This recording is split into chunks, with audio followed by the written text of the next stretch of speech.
G'day guys, Angela here from Momentum Performance Training. Just here to give you a few tips on overhead lifting and what we do down here at our gym. So overhead lifting, we supplement it a lot for athletes that work in the overhead plane, such as footy players, water polo players, even for general population, people that work in that overhead range. So what we're going to go through today is a few common mistakes we'll see with some people lifting in the gym and how to correct those.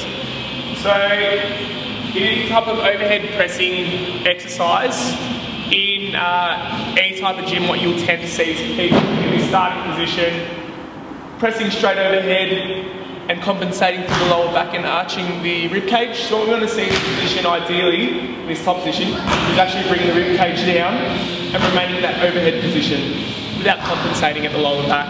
So I'm going to show you through some just corrective exercises to position the rib cage, as well as some potential mobility stuff for the lats. So the first exercise we're going to go through is just a supine anterior rib cage. So from this position,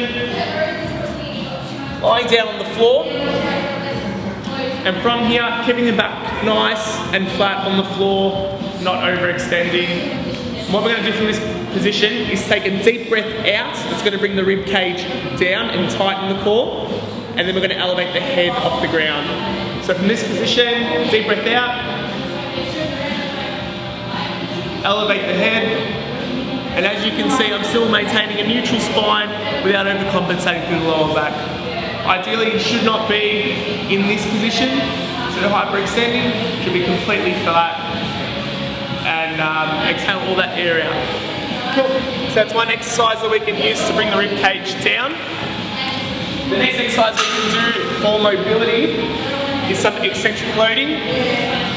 So from this position, we're going to get back down to that bottom floor position into a supine eccentric shoulder flexion.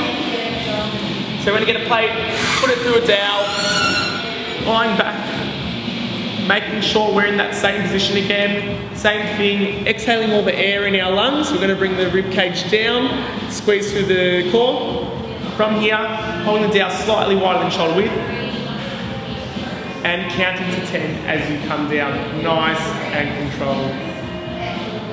All the way down until you hit this bottom position, pause, and then pull up again.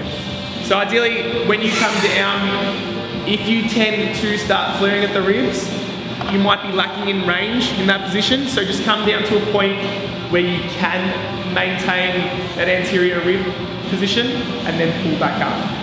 And as you go on and progress, you can eventually bring it down further and further. Cool? Cheers.